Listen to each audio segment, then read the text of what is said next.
The year was 2847, and humanity had spread across 12 star systems. They had built cities on distant worlds and filled the darkness between stars with their ships. For 300 years, they had grown and expanded, believing that nothing could stop them. They were wrong. The Dominion was a coalition of 6 alien species who had watched humanity spread like a disease across the galaxy. For centuries, they had tolerated the humans, viewing them as weak creatures driven by emotion and sentiment. But when human colonies began to push into territory, the 6 species united with a single purpose. They would wipe humanity from existence. Commander Daniel stood on the bridge of the carrier Endeavor and watched his fleet die. The showed nothing but fire and death as weapons tore through human ships like claws through paper. He had started this battle with 200 vessels. Now he commanded 47, and that number was shrinking by the minute. Lieutenant Price turned from her console with hollow eyes. She told him that they had lost contact with the colonies on 22B. Earth's orbital defenses were down. The home world was requesting immediate evacuation. Daniel gripped the railing until his knuckles turned white. 20 billion humans lived across the stars, and he was watching them die. The armada numbered in the thousands. His remaining ships could not even slow them down. On Earth, the situation was far worse. Admiral Cole sat in an underground bunker beneath the mountains of Colorado and watched her world burn. The planetary shields had failed 3 hours ago, now descended on every major city, and their ground forces marched through the ruins of New York, Tokyo, and London. She was 63 years old and had served in the military for 40 years. She had fought in border skirmishes and diplomatic incidents. She had trained for war her entire life, but nothing had prepared her for this. Nothing had prepared anyone for extinction. Her aide, a young officer named Burke, stood beside her as the tactical displays showed red spreading across every continent. He asked her what they should do. She told him there was nothing left to do. They had lost. But's eyes drifted to a sealed door at the back of the command center. It was covered in dust and marked with old symbols that recognized. He asked her about Project. Felt her blood turn cold. Project had been shut down in 2401, more than 400 years ago. The ethics committees had deemed it too dangerous to continue. The soldiers it produced were too unstable, too violent, too inhuman. They had buried the project and sworn never to speak of it again. Pressed her further. He said that dangerous was exactly what they needed right now. They were killing everyone. Whatever was behind that door could not be worse than extinction. Before could respond, the bunker shook with a massive impact. Dust fell from the ceiling and the lights flickered. They had found them. She could hear gunfire from the upper levels as her remaining soldiers tried to hold back the alien assault. She drew her sidearm and prepared to make her final stand. But first, she walked to the communications console and opened a channel to any human vessel that might still be listening. In orbit, Daniel watched Earth burn beneath him. His communications officer, a man named Palmer, suddenly sat up straight in his chair. He told the commander that they were receiving a transmission from the surface. It was Admiral Cole. Daniel listened as his voice crackled through the speakers. Gunfire echoed behind her words, and he could hear the screams of her soldiers as they fell. She spoke quickly, knowing she had little time. She said that any human who survived should remember Project.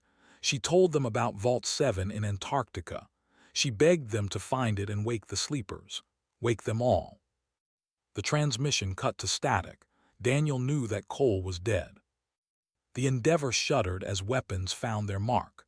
Alarms screamed throughout the ship and damage reports flooded the bridge. Daniel gave the order to retreat. There was nothing more they could do here. Earth was lost. The remnants of humanity's fleet scattered into the darkness between stars. They ran in different directions, hoping that some of them might escape the hunters that would surely follow. Daniel did not know if any of them would survive. He did not know if humanity would survive. but Cole's final words burned in his mind. Project Vault 7, wake them up. He had heard rumors about Project during his years in the military. Whispered stories about soldiers who were more machine than human. Tales of warriors who felt no fear, no pain, no mercy. The brass had always that such a project existed. They said it was just a legend, a ghost story told by drunk soldiers in backwater bars. Now Daniel knew the truth. Project was real, and somewhere beneath the ice of Antarctica something was sleeping, something that they did not know about. Cole died with her pistol empty and 12 corpses around her. Burke fell beside her, still firing even as the alien blades cut him down. The bunker was overrun within minutes, and the commanders declared Earth cleansed of human life. They were thorough in their work. Every city was burned. Every shelter was breached. Every human they found was killed without hesitation. They believed in efficiency, and they applied it to genocide with cold precision. When they finished with Earth, they moved on to the colonies. One by one, the human worlds fell. 22B was glassed from orbit. New Eden was invaded and purged.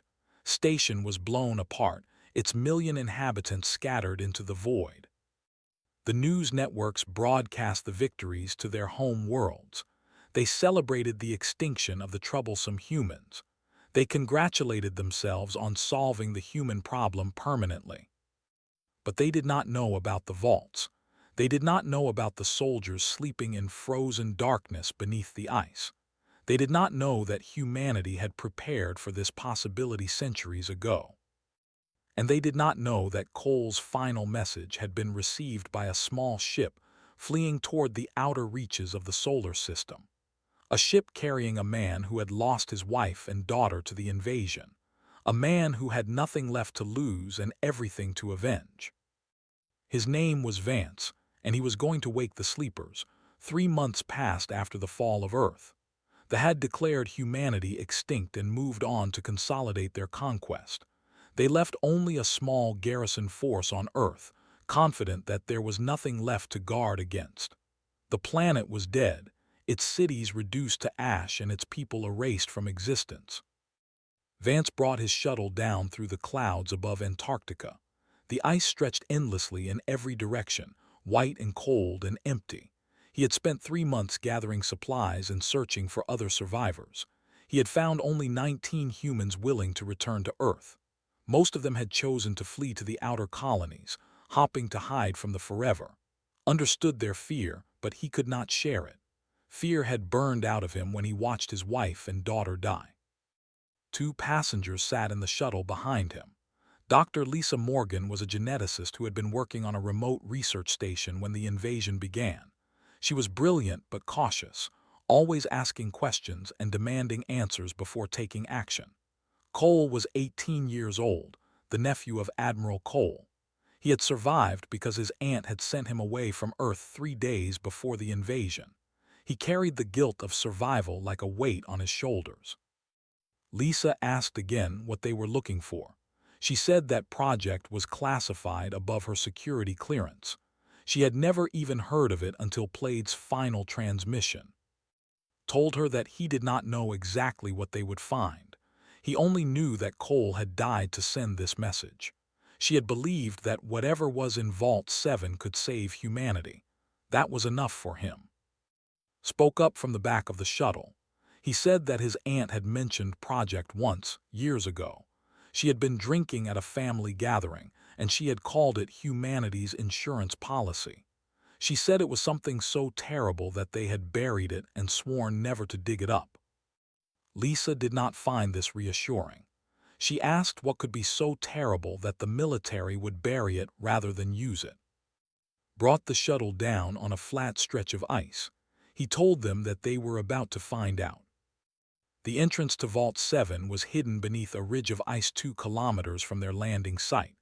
They walked through howling wind and bitter cold, their thermal suits barely keeping them alive. Had obtained coordinates from encrypted files, but even with exact directions, the vault was almost impossible to find. It had been buried deliberately, hidden from satellites and sensors. Lisa found the blast door first.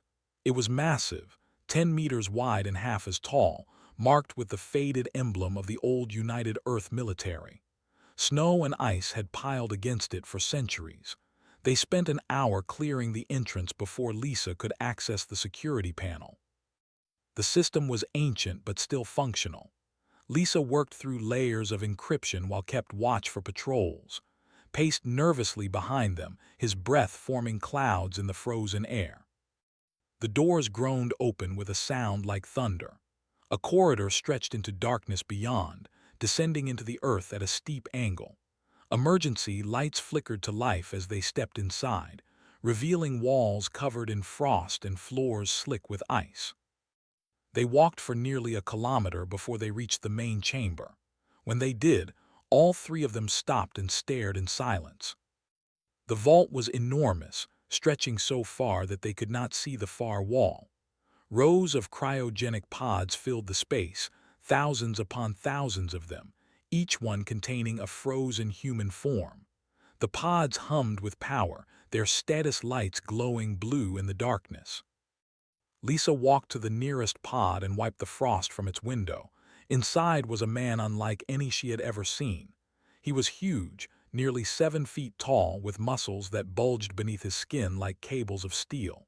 Scars covered his visible flesh, and cybernetic implants gleamed at his temples. A small screen displayed his information. Subject 17. Hammer.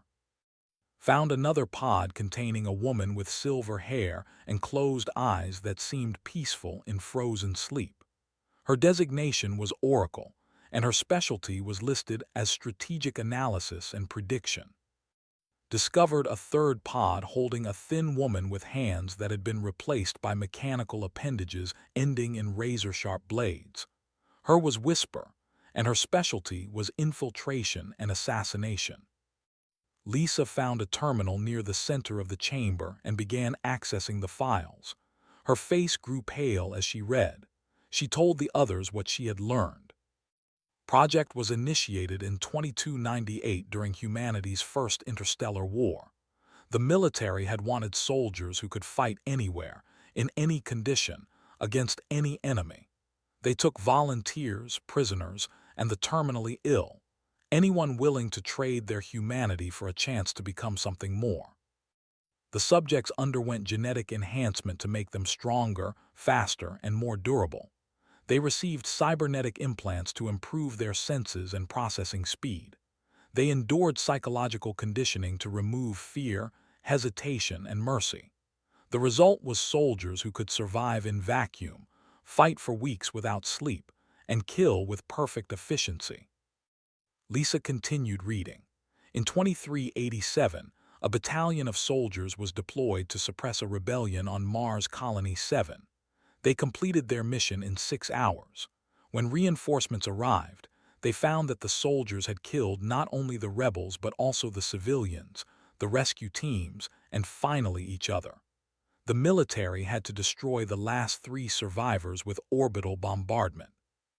Asked why these soldiers still existed, if they were so dangerous.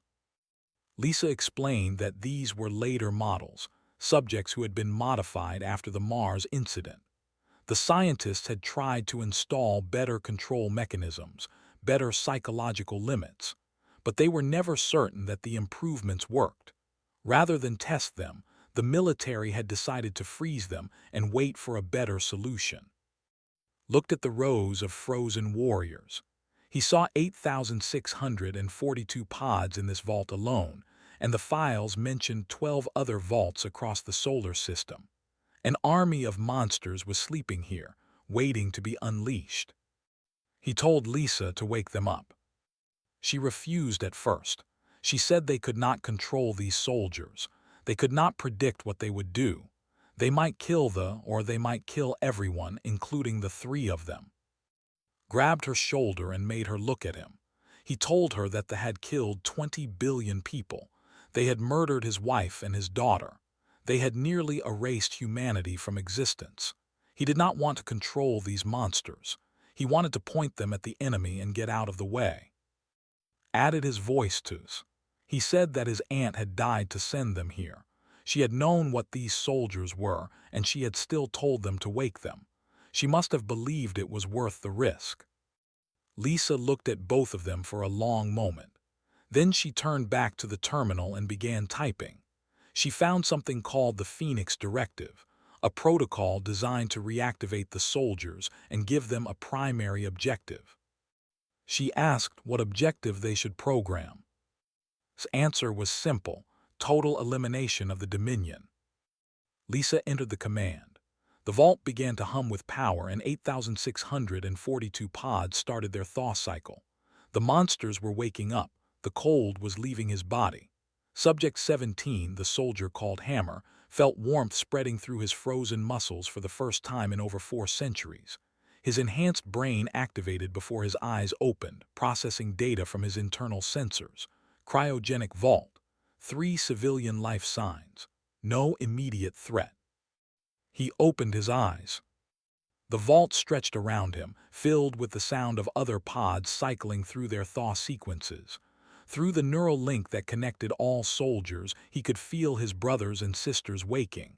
Their thoughts touched his mind like whispers in a dark room. Confusion, orientation, assessment.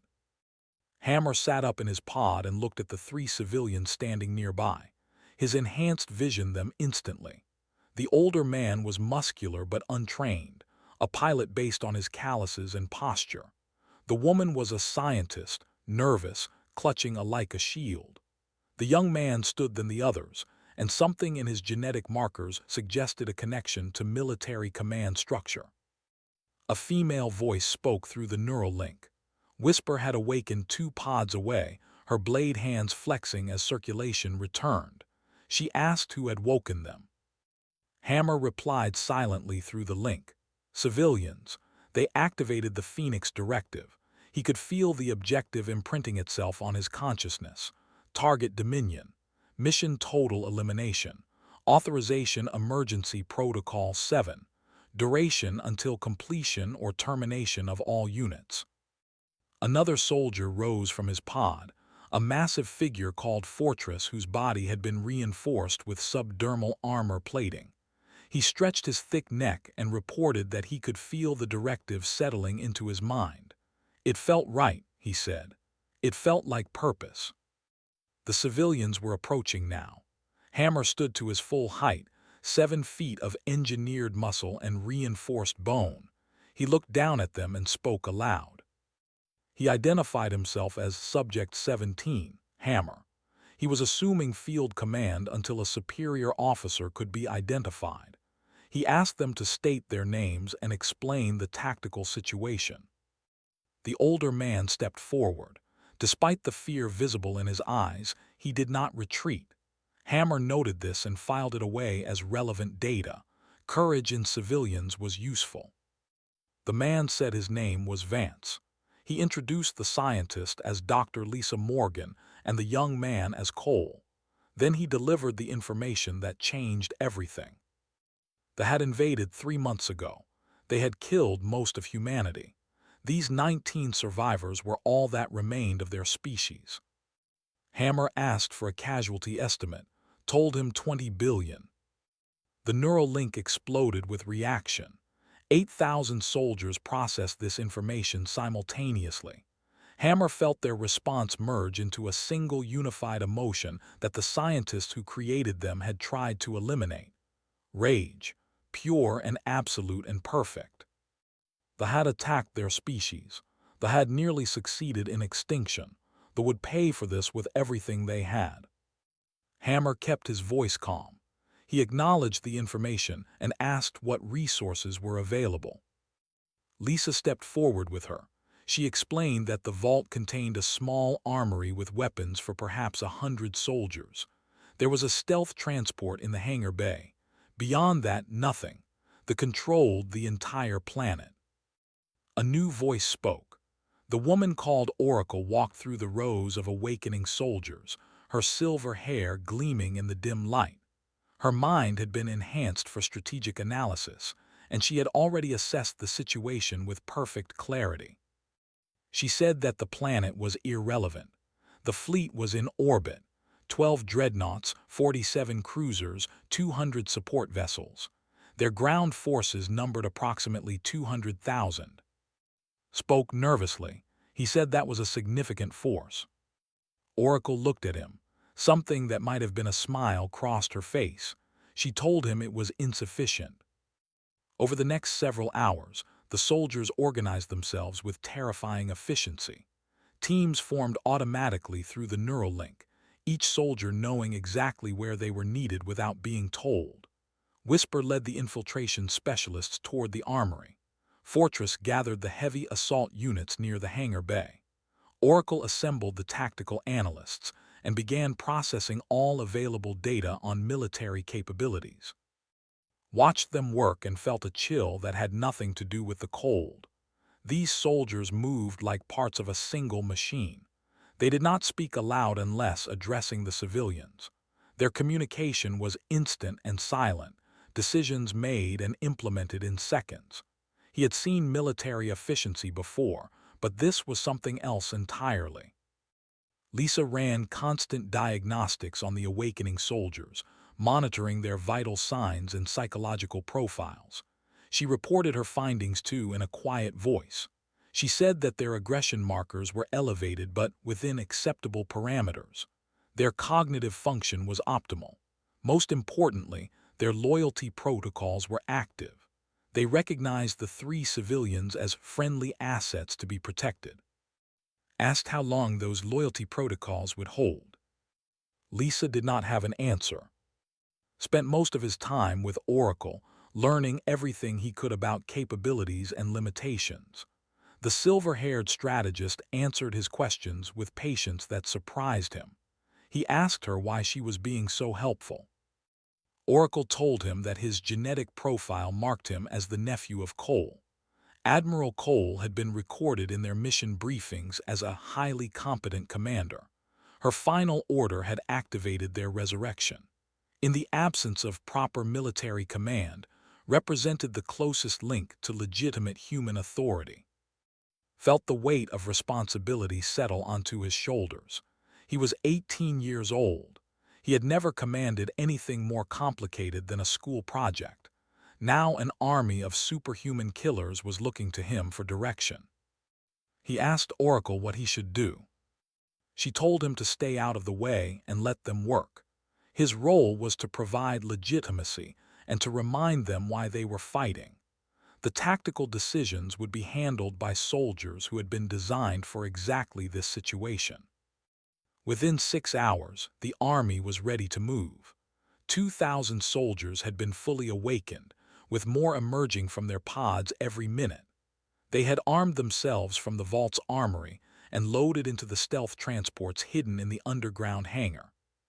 Hammer gathered Lisa and in the command center and explained the plan. They would begin with small engagements, capturing patrol vessels and using them to arm more soldiers. Each victory would provide resources for the next attack. They would grow stronger while they grew weaker. Asked how long this would take. Hammer told him that he estimated 6 weeks to liberate Earth, another 6 months to destroy the military presence in human space. Total elimination of the Dominion would require approximately 18 months. Lisa stared at him. She asked if he was serious. Hammer did not understand the question. He told her that these projections were based on available data and historical analysis. If anything, he was being conservative in his estimates. The first transport lifted off from Antarctica and disappeared into the night sky. The hunt was about to begin. The patrol ship Righteous Claw cruised through Earth's upper atmosphere on a routine surveillance mission. Its crew was bored and resentful.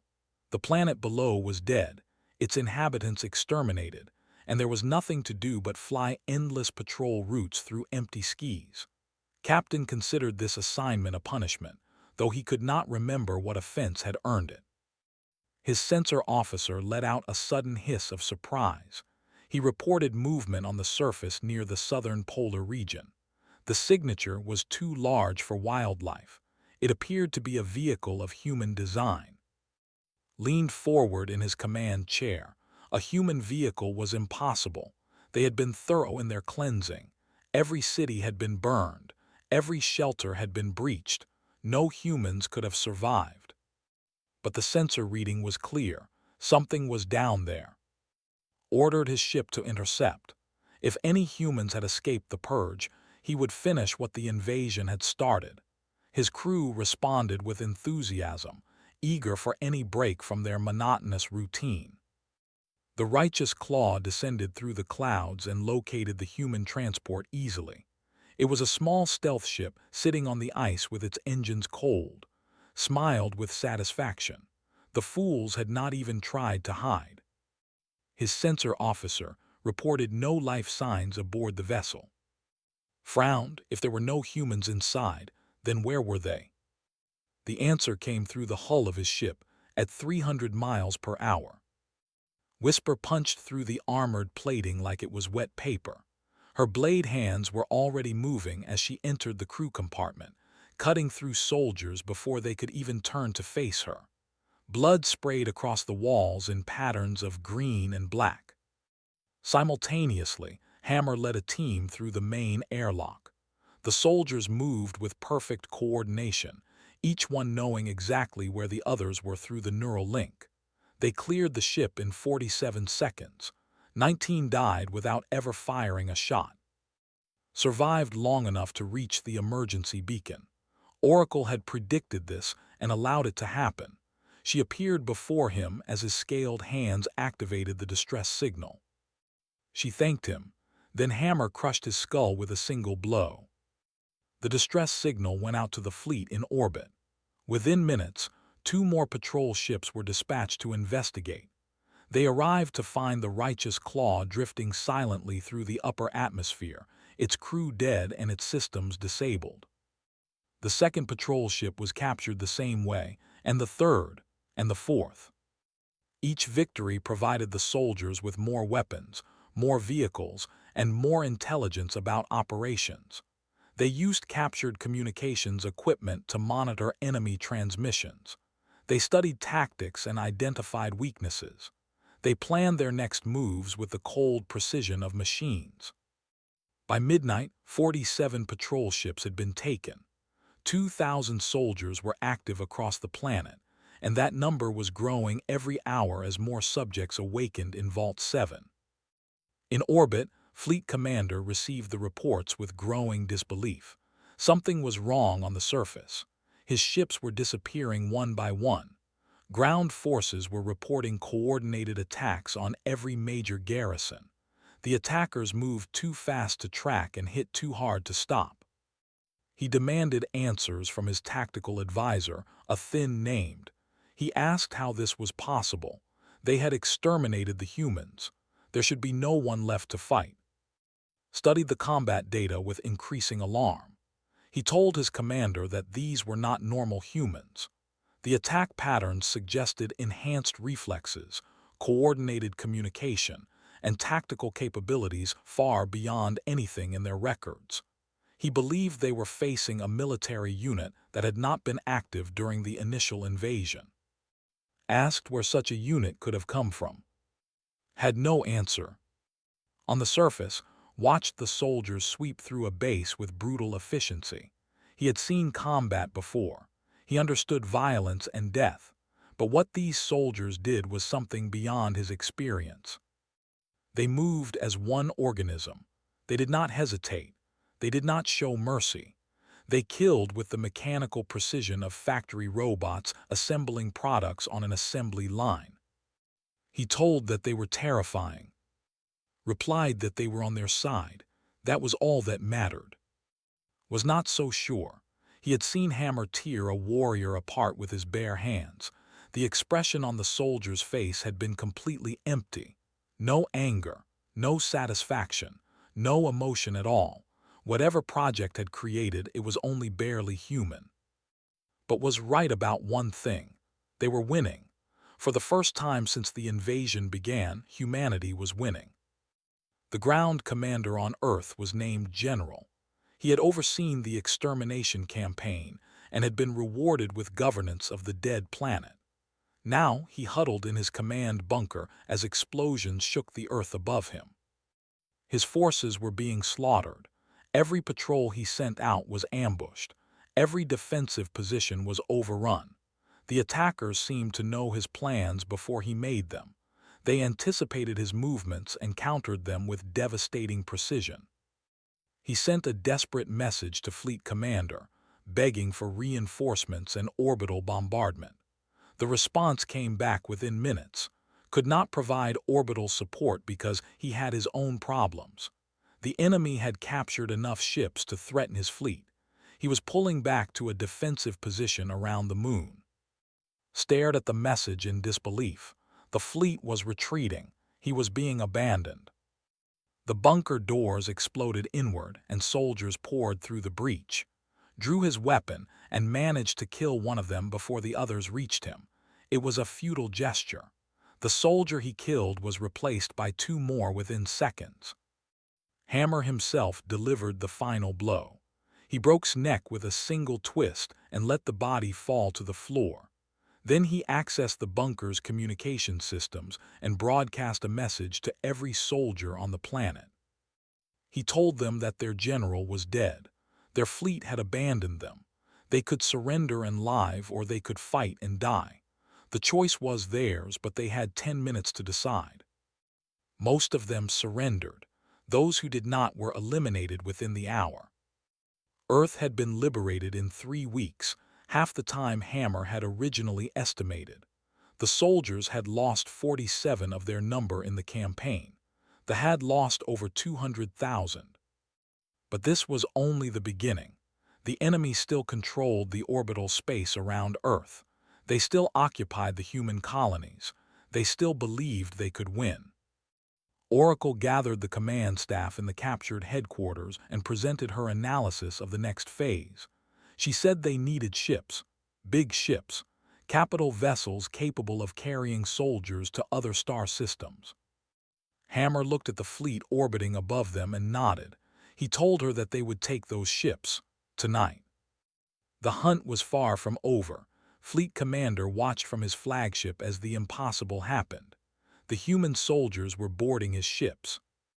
They came in captured transports, docking with his cruisers and dreadnoughts despite everything his crews did to stop them. They cut through airlocks like they were made of cardboard. They swept through corridors with terrifying speed, killing everyone who resisted and capturing everyone who surrendered. His fleet was dying around him, and he could not understand how. They had conquered hundreds of species. They had crushed rebellions and exterminated entire civilizations. They had never faced an enemy like this. These humans did not fight like any soldiers he had ever encountered. They moved with inhuman precision. They communicated without speaking. They anticipated every tactic and countered it before it could be implemented. Appeared at his side with a trembling in his scaled hands. He said that they had identified the enemy. Old human records called them Project. They were enhanced soldiers, genetically modified and cybernetically augmented, designed to be the ultimate weapons of war. The humans had created them centuries ago and then locked them away because they were too dangerous to control. Asked why the humans would release such weapons now. Looked at him with something like fear in his yellow eyes. He said that the humans released them because they had nothing left to lose. They had pushed humanity to extinction. They had killed 20 billion people, and now the survivors had awakened their monsters. The flagship shuddered as soldiers breached the outer hull, drew his ceremonial blade and prepared to die fighting. It was all he had left. Hammer led the assault personally. He carved through the flagship's defenders with mechanical efficiency, his soldiers spreading through the vessel like a disease. They took the engine room first, then the weapons control center, then the bridge. Was the last to fall, dying with his blade still clutched in his hand. Within 6 hours, the fleet at Earth had been destroyed or captured. The soldiers had taken 12 dreadnoughts, 31 cruisers, and over 100 support vessels. They had lost 216 soldiers in the assault. They had lost over 50,000. Oracle began the next phase immediately. She used captured communications equipment to broadcast a message to every controlled system in the galaxy. Her face appeared on screens across hundreds of worlds, and her voice carried the cold promise of vengeance. She identified herself and spoke on behalf of the humans that had tried to exterminate. She told them that their fleet at Earth had been destroyed and their soldiers eliminated. She told them that the army was coming for them now. She explained that they had believed humanity's compassion was weakness. They had believed that mercy made humans vulnerable. They were correct. The humans who built the soldiers had removed those qualities. The army felt no compassion for they would show no mercy. They were what humanity became when pushed beyond its limits.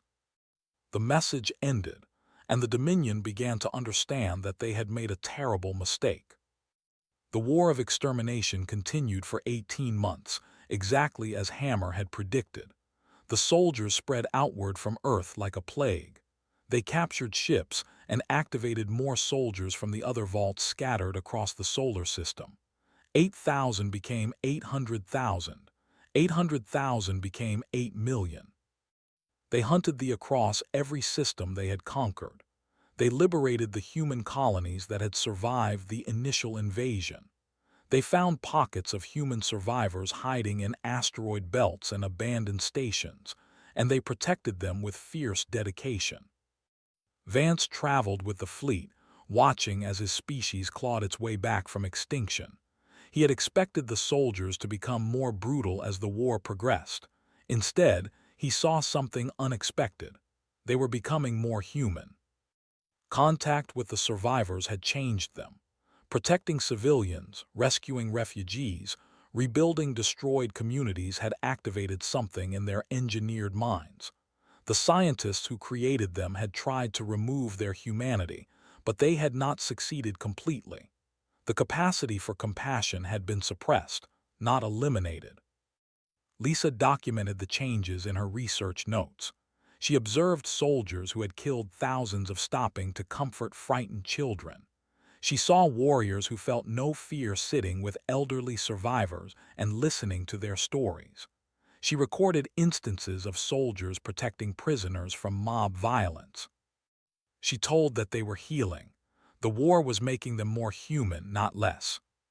6 months after the awakening, the fleet arrived at 8 million soldiers surrounded the planet in a ring of steel and fire. The Grand Council looked at their shattered defenses and knew that they had lost. They transmitted a message requesting terms of surrender.